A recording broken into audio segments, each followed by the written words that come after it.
You will fail your way to greatness. Most people allow their fear of failure to outweigh their desire to succeed. When you're willing to fail again and again and again, when you make up your mind to become unstoppable, when you make up your mind to become a no matter what person, then that will then give birth to a part of yourself that you don't know right now. Imagine, if you will, being on your deathbed and standing around your bed, the ghost of the dreams, the ideas, the abilities, the talents given to you by life, and that you, for whatever reason, you never went after that dream. You never acted on those ideas. You never used those talents. You never used those gifts. And there they are standing around your bed, looking at you with large, angry eyes, saying, "We came to you, and only you could have given us life. And now we must die with you forever." See, most people stop short of their dreams and park and get off the highway of life because of the rejections of life. You will always be rejected. It's no big deal. Jack Canfield said rejection is a myth. It's not like when somebody says no and then they slap you. No, it's just, to me, make no your vitamin. Get excited about the no. Why? Because every time someone says no, that brings you another step to a yes. You're getting closer. Trust me, you will win if you don't quit. You will win if you don't quit. Even a broke clock is right twice a day. As you go through the challenges of life and you look at it and embrace whatever comes to you, don't run from it. Step toward it. Don't try and duck it like most people do. See, most people want it easy. See, easy come, easy what? Easy go. See, but when you go at what you're going to deal with and you deal with the difficulties of it, when you handle those hard things close at hand, making those hard decisions right now that you don't want to make, learning those things that you don't like to do, but you know that in order for you to get where you want to go, this is one of the hoops that you have to flip through. And I'm saying to you, whatever you got to do, do it, because if you don't, life is going to whoop you until you surrender.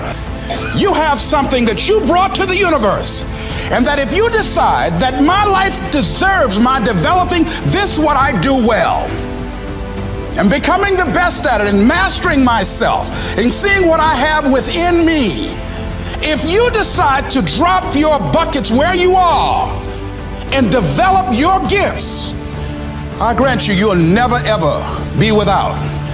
I grant you that your gifts will take you places that will literally amaze you. I grant you that if you begin to work to develop your gifts, you'll develop a strong sense of happiness. You'll get a larger vision of yourself, because part of beginning to get a larger vision of yourself, all of us need some area of our lives where we can have a feeling of competence. That people know when they think about this area, that's something you do. That you eat and sleep that. And that you do that. You do that. Changing is not easy.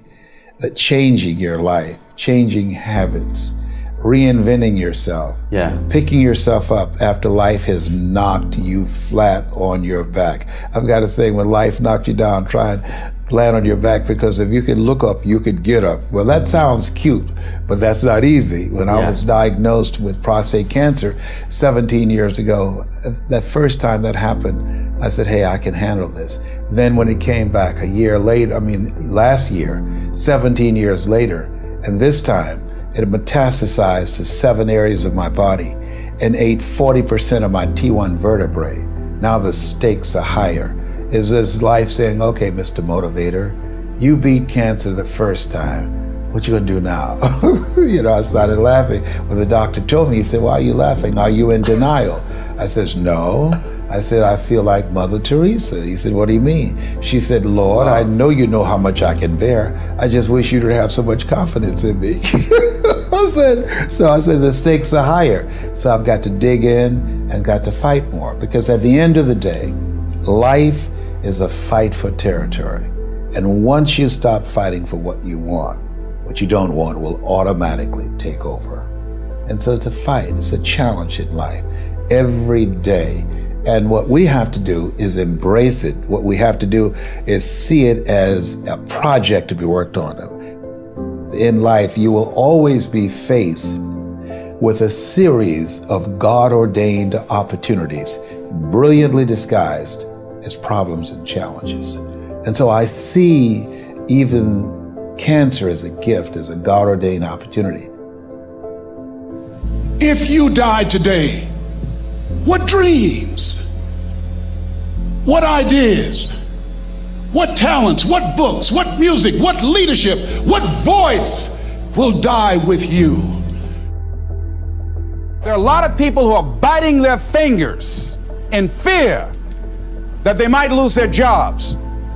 But there are few people who have decided within themselves, I'm going to make it. Some people aren't waiting to be cut.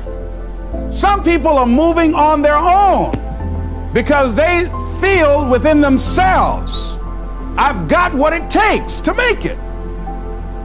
They're not afraid about tomorrow because of how they see themselves, because of what they feel that they deserve, because of what they feel that they can create for themselves. Because these people have decided, as they look at the future, as they look at themselves, there's a way. Where there's a will, there's a way for me to begin to create a way out of no way. And when you have that kind of consciousness, when you have that kind of spirit, nothing can stop you. Nothing.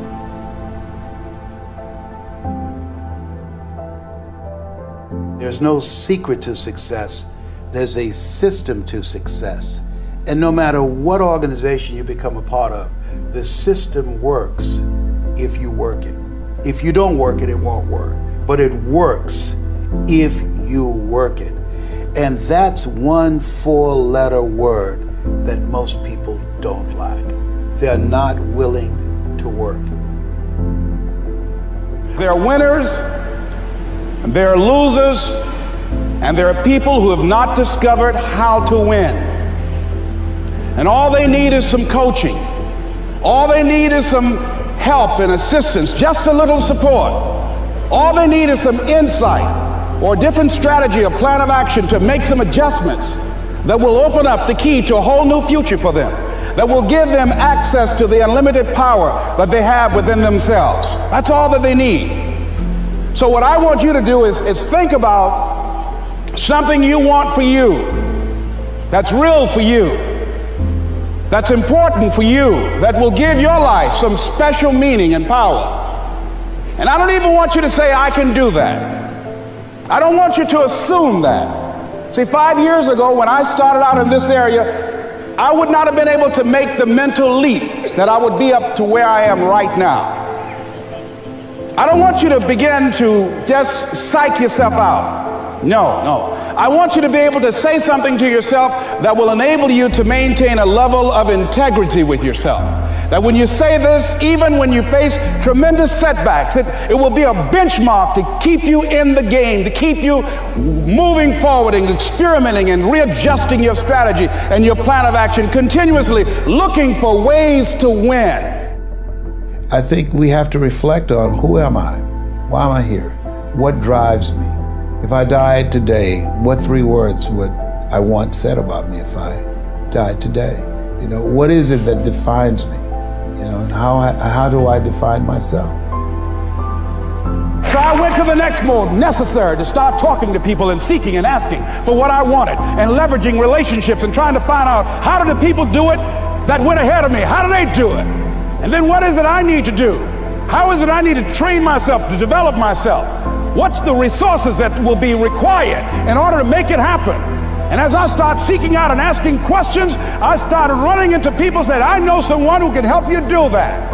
And they helped me get connected with those people. Remember, we have so much energy that can take us so far. It's necessary that you hook up with some other energy that can take you to the next level. I hooked up with them. They said, let's go. I said, away we go.